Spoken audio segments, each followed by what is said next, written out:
ಹೇ ಬಂದ್ರಾ? ಬನ್ನಿ, ಹೊಸ ಕತೆ ತಗೊಂಡು ಬಂದಿದ್ದೀನಿ ಇವತ್ತು. ನನ್ನ ಹೆಸರು ವರುಣ್ ಅಂತ. ಅವತ್ತು ಸಮಯ ಸಂಜೆ 5 ಗಂಟೆ ಆಗಿತ್ತು. ನಾನು ಪೇಟೆಗೆ ಅಂತ ಹೋಗಿದ್ದೆ. ವಾಪಸ್ ಮನೆಗೆ ಬರ್ತಾ ಇದ್ದೆ. ನನ್ನ ಕಣ್ಣಿಗೆ ಆ ತೋಟ ಕಾಣಿಸ್ತು. ಹೌದು, ಅದೇ ತೋಟ. ಸುಮಾರು ವರ್ಷಗಳಿಂದೆ ಆ ತೋಟಕ್ಕೆ ನಾನು ಹೋಗಿದ್ದಿದ್ರಿಂದಾನೆ ಕಳ್ಳ ಅನ್ನೋ ಹಣೆಪಟ್ಟಿ ಕಟ್ಬಿಟ್ಟಿದ್ರು ಆ ತೋಟದ ಮಾಲೀಕರು.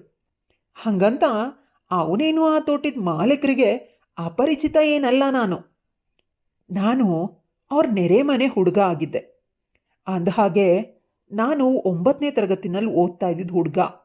ಆಗ ಎಲ್ಲರಂತೆ ನನಗೂ ಸ್ವಲ್ಪ ಹುಡುಗ ಬುದ್ಧಿ ಜಾಸ್ತಿನೇ ಇತ್ತು. ಹಾಗಾಗಿ ಪಕ್ಕದ ಮನೆಯವ್ರ ತೋಟದಲ್ಲಿ ಇದ್ದ ಬಾಳೆಹಣ್ಣು, ಪೇರ್ಲೆ ಹಣ್ಣು, ಸೀಬೆಕಾಯಿ ಎಲ್ಲ ಹಣ್ಣುಗಳನ್ನು ನೋಡಿದಾಗ ನನಗೂ ಆಸೆ ಆಗ್ತಿತ್ತು. ಚಿಕ್ಕ ಹುಡುಗ ಅಲ್ವಾ, ಎಷ್ಟೇ ಆಗಲಿ ಆಸೆ ಆಗದೇ ಇರುತ್ತೆ.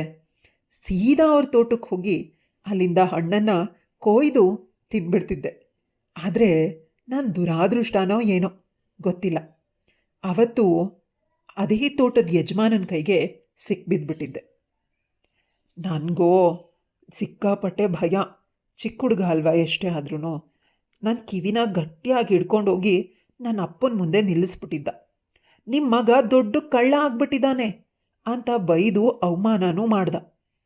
ಆ ಅವಮಾನದಿಂದ ನಾನಂತೂ ಖುದ್ದು ಹೋಗಿದ್ದೆ. ಹೇಗಾದರೂ ಮಾಡಿ ಇವ್ರ ತೋಟದಿಂದ ಹಣ್ಣನ್ನು ಕದಿಲೇಬೇಕು ಅಂತ ನಿರ್ಧಾರನೂ ಮಾಡಿಬಿಟ್ಟಿದ್ದೆ. ಹಾಗಾಗಿ ಇವತ್ತು ಪೇಟೆಯಿಂದ ಬರ್ತಾ ಇದ್ದರೆ ಆ ತೋಟ ಕಣ್ಣಿಗೆ ಬಿದ್ದಿದ ತಕ್ಷಣವೇ ಮತ್ತೆ ಆ ಅವಮಾನ ಎಲ್ಲ ನೆನಪಾಗೋಯ್ತು. ತಲೆನಲ್ಲಿ ಇವತ್ತೇ ಇದಕ್ಕೆ ಸರಿಯಾದ ಸಮಯ ಅಂತ ಅಂದ್ಕೊಂಡೆ. ಯಾಕಂದರೆ ಆ ಮನೆ ಎಲ್ಲರೂ ಯಾವುದೋ ಮದುವೆಗೆ ಹೊರಟು ಬಿಟ್ಟಿದ್ರು. ನಾನು ಬೆಳಗ್ಗೆ ತಾನೇ ನೋಡಿದ್ದೆ. ಅವರೆಲ್ಲರೂ ಬರೋ ಮೊದಲು ನಾನು ಕೆಲಸನ ಮಾಡಿ ಮುಗಿಸ್ಬಿಡ್ಬೇಕು ಅಂತ ಯೋಚನೆ ಮಾಡ್ತಾ ಆ ಕಡೆ ಈ ಕಡೆ ನೋಡ್ತಾ ರಸ್ತೆನಲ್ಲಿ ಯಾರೂ ಇಲ್ಲ ಅಂತ ಕನ್ಫರ್ಮ್ ಆದಮೇಲೆ ಮೆಲ್ಲಗೆ ತೋಟದ ಬೇಲಿನ ಎತ್ತಿ ತೂರ್ಕೊಂಡು ತೋಟದ ಒಳಗಡೆ ನುಗ್ದೆ. ಅದೊಂದು ವಿಶಾಲವಾದ ತೋಟ. ತುಂಬ ಎತ್ತರವಾಗಿ ಬೆಳೆದಿದ್ದ ಅಡಿಕೆ ಮರಗಳು, ಅದ್ರ ಜೊತೆಯಲ್ಲಿ ಅದನ್ನು ಮೀರಿಸುವಂತೆ ತೆಂಗಿನ ಮರಗಳು, ನಡುವೆ ಬಾಳೆ ಗಿಡಗಳು ಹಾಗೂ ಕೆಲವು ಹಣ್ಣಿನ ಮರಗಳು.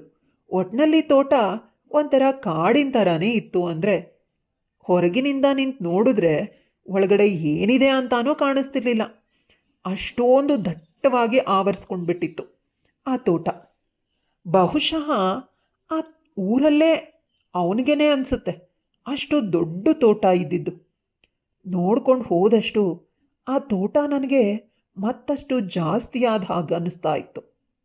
ಅಲ್ಲಿ ನನಗೆ ಬೇಕಾದಷ್ಟು ಸುತ್ತಾಡಿ ಬೇಕಾದದ್ದನ್ನೆಲ್ಲ ಕಿತ್ತು ತಿನ್ನೋಕ್ಕೆ ಶುರು ಮಾಡಿದೆ.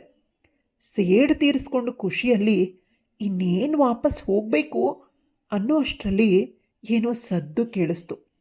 ಅಲ್ಲೇ ನಿಂತ್ಕೊಂಡೆ. ನಂತರ ನಿಧಾನವಾಗಿ ಸದ್ದು ಬಂದ ಕಡೆಗೆ ಹೋಗೋದಕ್ಕೆ ಪ್ರಾರಂಭಿಸಿದೆ.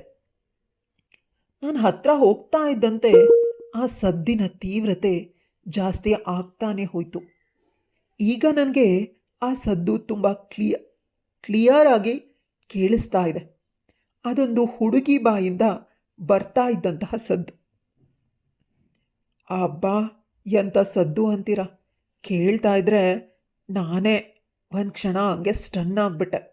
ನನ್ನ ತಮ್ಮ ಅಂತೂ ಎದ್ದೆದ್ದು ಡ್ಯಾನ್ಸ್ ಮಾಡೋಕ್ಕೆ ಶುರು ಮಾಡ್ದ. ಅಂಥ ಸದ್ದು.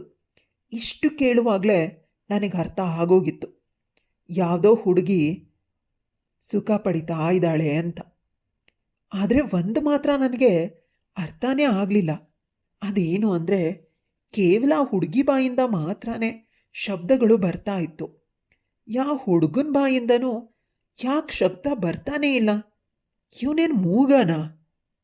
ಇದ್ರೂ ಇರಬಹುದೇನೋ ಅಂತ ಯೋಚನೆ ಮಾಡ್ತಾ ಸ್ವಲ್ಪ ಮುಂದಕ್ಕೆ ಹೋದೆ. ಮತ್ತೆ ಅನ್ನಿಸ್ತು, ಅಲ್ಲ, ಈ ಮನೆ ಎಲ್ಲ ಜನರು ಮದುವೆಗೆ ಹೋಗ್ಬಿಟ್ಟಿದ್ದಾರೆ. ಹಾಗಾದರೆ ಈ ತೋಟದಲ್ಲಿ ಸದ್ದು ಮಾಡ್ತಾ ಇರೋರು ಯಾರಿರಬಹುದು ಅಂತ. ಸುಮ್ಮನೆ ಇಲ್ಲೇ ನಿಂತು ಯೋಚನೆ ಮಾಡೋ ಬದಲು ಮೆಲ್ಲಗೋಗಿ ಯಾವುದೋ ಮರದ ಹಿಂದೆ ನಿಂತು ಕದ್ದು ನೋಡೋಣ. ಆಗ ಲೈವ್ ಆಗಿ ಇದನ್ನು ನೋಡ್ಬೋದು. ಬರೀ ಫೋನಲ್ಲಿ ನೋಡಿ ನೋಡಿ ಬೇಜಾರಾಗ್ಬಿಟ್ಟಿದೆ. ಲೈವಾಗಿ ನೋಡಿದ್ರೆ ಒಂಥರ ಥ್ರಿಲ್ಲು, ಕಿಕ್ಕು ಅಂತ ಅಂದ್ಕೊಂಡು ಹೋದೆ.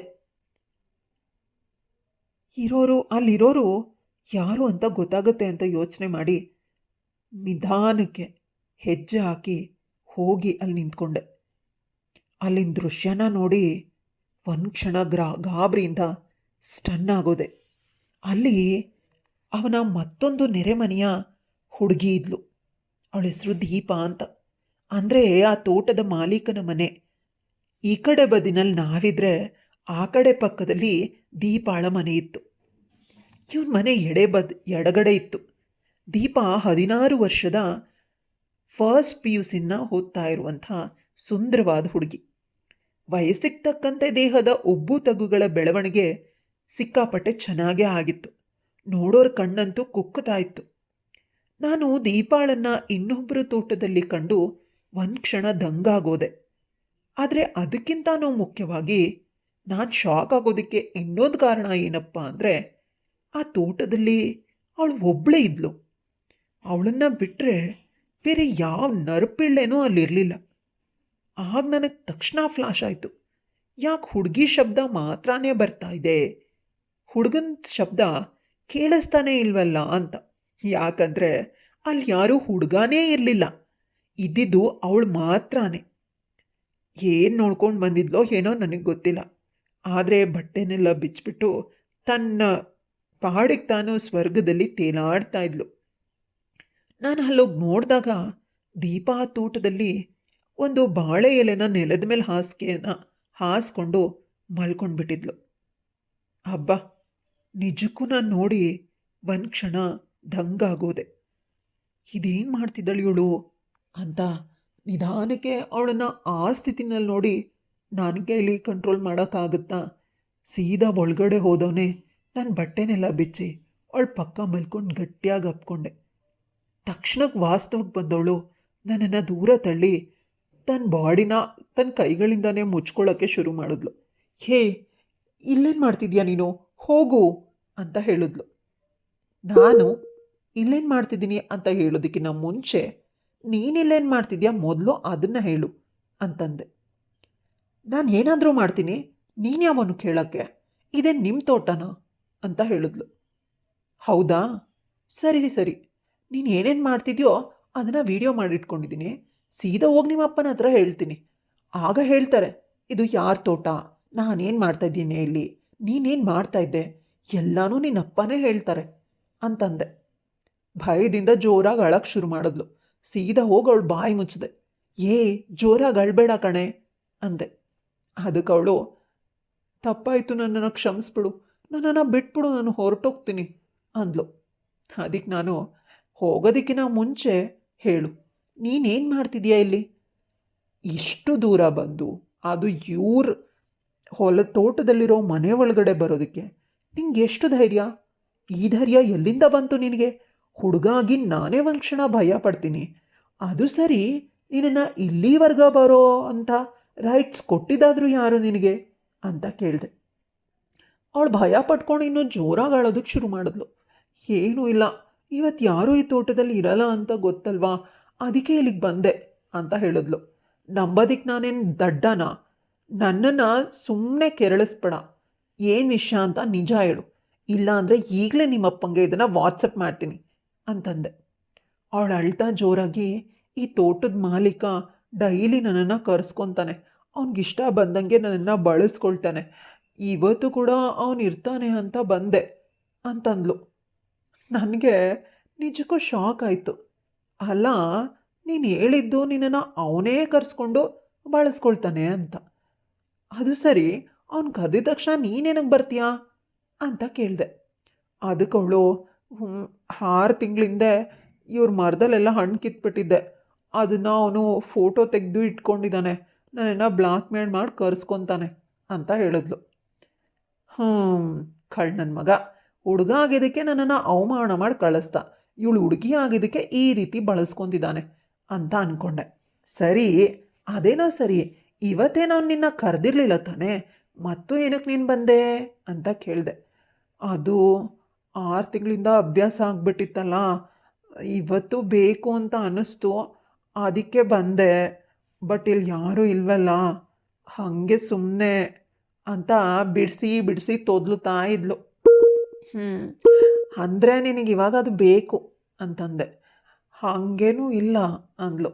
ಅಲ್ಲ, ನಿನ್ಗೆ 16 ವರ್ಷಕ್ಕೆ ಇಷ್ಟೊಂದು ಆಸೆ ಇದೆಯಲ್ಲ, ಇನ್ನಿನ್ನು ವಯಸ್ಸಿಗೆ ಬಂದರೆ ಏನು ಕತೆ ನೀನು, ಊರಲ್ಲಿರೋ ಗಂಡಸ್ರನ್ನೆಲ್ಲ ಮನೆಗೆ ಕರೆಸ್ಬಿಡ್ತೀಯಾ ಅನಿಸುತ್ತೆ ಅಂತಂದೆ. ಜೋರಾಗಿ ಅಳಕ್ಕೆ ಶುರು ಮಾಡಿದ್ಲು. ನಾನೇನು ಅಂಥೋಳಲ್ಲ ಅಂತ.